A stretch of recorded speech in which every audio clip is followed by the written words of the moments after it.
may be heading into fall in the Midwest, but it is a warm day in Indianapolis. Lamborghini Super Trofeo from the Indianapolis Motor Speedway. IMSA filling out the front row, now down to turn one, and it is getting crowded in the back. 3, 4 wide, down into that very tight turn one. Dare I say it, Jeremy, but it looks like we've at least gotten through turn one. Don't say it, don't say it. Yeah, I think you might be right. Can they get through turn 3 or 4 as well? So far, so good. Gianna Torino in that bright red car. He tried to make a move on the outside for second position going to turn 1, but ran wide. He's dropped a couple of positions. So it's still IMSA Motorsports 1 and 2. Loris Cabarrou leads. Nico Jimin in second position. And I think Danny Formal popping into third position in car number 1 for Wayne Taylor Racing with Andretti. Keon Tandon aboard that gray number 55, trying to work his way to the front. Everybody's trying to get things sorted out a little bit.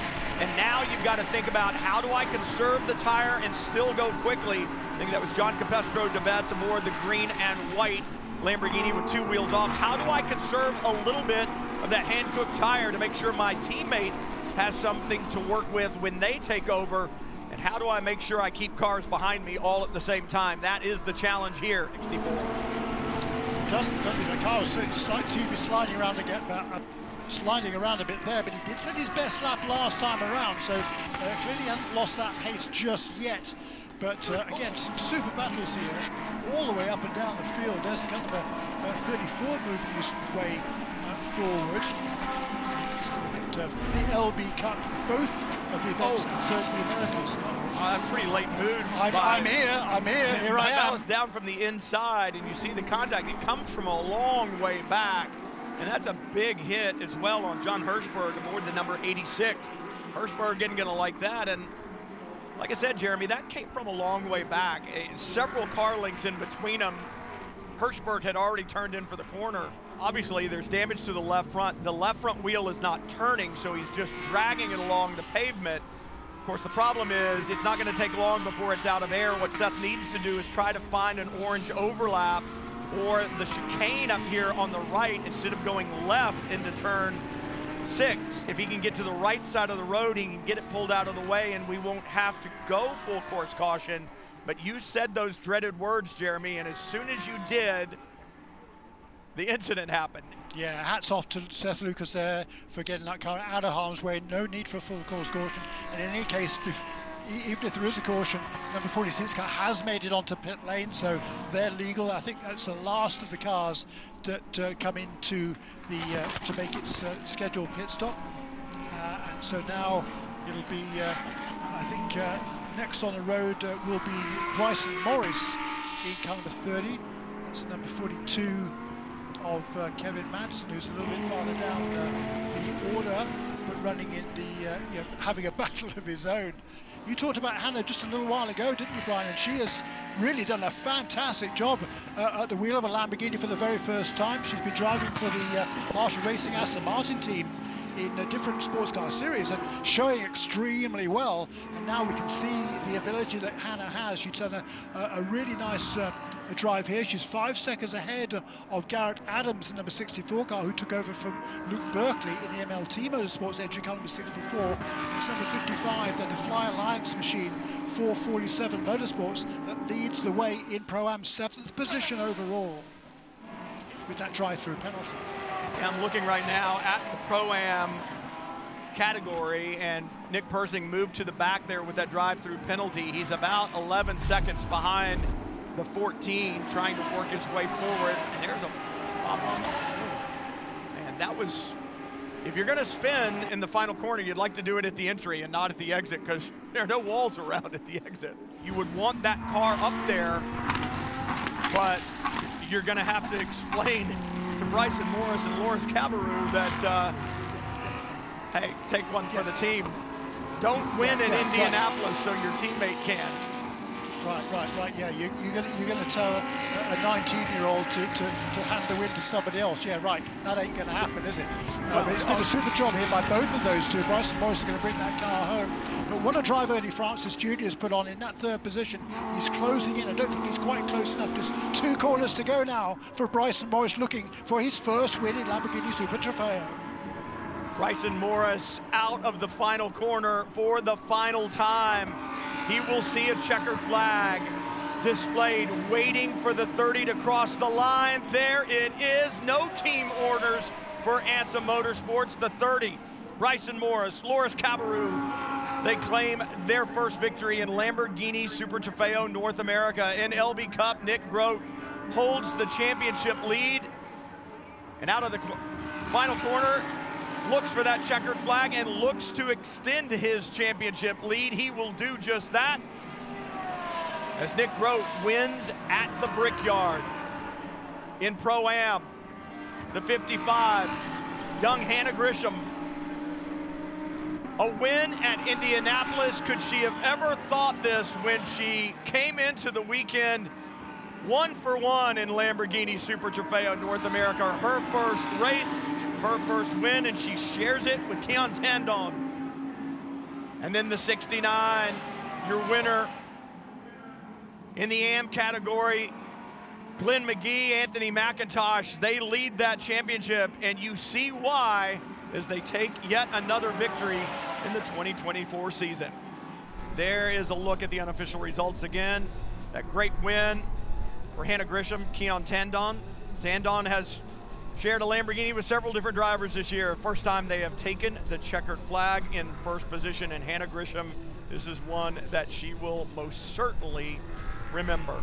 Front row lined up, you look at Joel Miller aboard the 66, kind of that olive green Lamborghini Huracan, driver's right, waiting to get into the start zone, waiting for the green flag. Then you got to remain column formation until you cross the start finish line.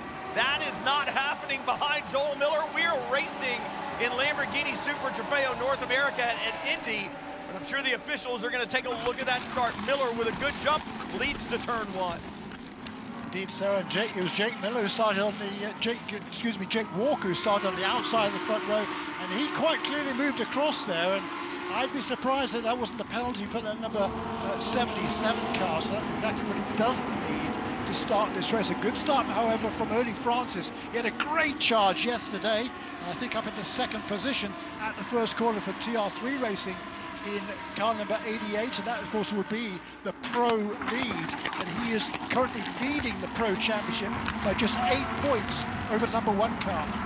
All of the cars in this race, by the way, represent a Lamborghini dealership, and it's a Philadelphia dealership between represented by the lead car. Here's a look at a replay of that start of the race, and maybe Miller might even have moved a little bit, but certainly Jake Walker tucked right across behind Joel Miller, and that's a no-no. That's certainly going to be something that race control will look at very, very closely. Well, they've looked at it and they've decided it is indeed a penalty, and I agree with you, Jeremy. I'm kind of like, okay, well, who moved? Obviously, a bunch of cars moved. I think Joel Miller is fortunate enough to kind of get away with one there, because it looked to me like he moved left as they came across the line. So race control has looked at it, and there will be a 10-second post-race penalty for Jake Walker for that start infraction. Didn't end up with the results they wanted, and most importantly, AJ Muss and Joel Miller did have a great weekend, and so the 14 still sits in third in the championship, but by my calculations, Jeremy, only 1 point ahead of Jerome Leakemolen. That was close. A little replay there of the action coming through turns 5 and 6, and big save there on the part of the 12. Great job of getting that car under control and keeping it. That was Bullock. Scott Tuffick, who was running an excellent fifth there, right in contention also for World Speed Motorsports in car number 22, one of many cars now coming onto the pit lane. This is a problem. This is a problem for the 88, and now a problem for the 1. No! This is the battle for the championship, and you saw the gold Lamborghini create a traffic jam. The 88 couldn't get in their spot, and then the 1 of Norman was trying to go around, and they made contact. That's the 29 that they got tangled up with there in pit road, and that is huge. Take a look again. There's the 88. It's the 29 that stalls on their way out. The 88 can't get in. Now they get it refired, and the 1 is already on his way into their pit box, and big time contact there. You got to be concerned about the right rear on the number 1. He's going to allow Berkeley and Tandon to get that battle back together if Tandon can get back to the rear wing of the 64. Little action on the racetrack there. Oh, almost, man. For Danny Vermael, he dodges a bullet there. The 44 gets wide, drops a wheel, and almost comes back to, maybe not as close from that camera angle, Jeremy, but that one took my breath away a little bit. Good run yesterday to finish 3rd, but they've been very, very strong, and most importantly, they finished in front of the number 1 yesterday, and they've got a good run going now. That was Steven Sorbara, another of the LB Cup contenders, making a bit of a hash of that corner, but gets underway again. Oh, does he get turned? Not sure. Does he get help from the car behind?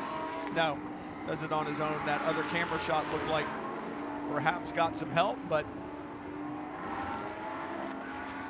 talk about racing all around the racetrack. Here's a little action here. The 42 now down onto 48. The 17 almost gets it on the inside.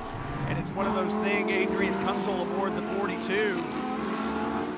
Should see the white flag this lap, and indeed he does. He'll hear that familiar thump as he goes over the yard of bricks at the start-finish line. And the next time he hears that, the next time he feels that, he will be a winner at Indianapolis Motor Speedway if he can stay in front. And here is that battle that you were just talking about, Jeremy. Luke Berkeley has gotten past A.J. Moss and has taken over the lead in Pro-Am, and he's going to do it as he comes to the line to get the white flag, 1 to go. How about taking what you earned? And for Ernie Francis and Gianno Torino, they have earned their finishes this weekend onto the front straightaway one last time, looking for yet another win, and they will take it at the Brickyard. Young men, put your name in the book. Ernie Francis, Gianno Torino have won at the Indianapolis Motor Speedway. Really impressive drive, 4th win of the season for them, and in the LB Cup class, Rodrigo Valles is going to win the category. There he comes across the line there. The damaged car behind him, but that damage to the left front is Nick Groves. He will finish 2nd, so will maintain the championship lead, and in 3rd position in that class would be Rocky Baldock. In the Pro-Am class, Luke Berkeley does take the win, and AJ Buss does hang on to 2nd position ahead of Kjorn Tandon, so great job there by AJ Buss, having taken over from the early leader and overall pollster to Joel Miller. There's a look at your unofficial results. What stories do you see, Jeremy? Yeah, wins again then in the Pro-Am class for Luke Berkeley and Garrett Adams, their 1st win of the season in the Pro-Am class. Also another win there for Anthony McIntosh and Glenn McGee, 10th position overall to win the AM class. Look through the 2nd page, that's where you'll find your LB Cup winners. Actually not, they're a little bit further down the order than that, but good runs going for some of these other drivers. John Capestro, DeBetz, Tom Capizzi, they tried to work their way up. The thing that's surprising to me is they're in 14th, the 14th. Of John Capet or Andy Lee and Slade Stewart. That's not what they wanted to see. There's our LB Cup winner, Rodrigo Valles. He's going to celebrate. And like I said, Jeremy, anytime you can win at the Indianapolis Motor Speedway and put your name on a list of winners here, that's a pretty special thing. Hi folks, Lee Diffie from NBC Sports here. If you truly enjoyed what you just watched, you can get more news, interviews, and highlights by subscribing to the Motorsports on NBC YouTube page. You can get it all, so go for it.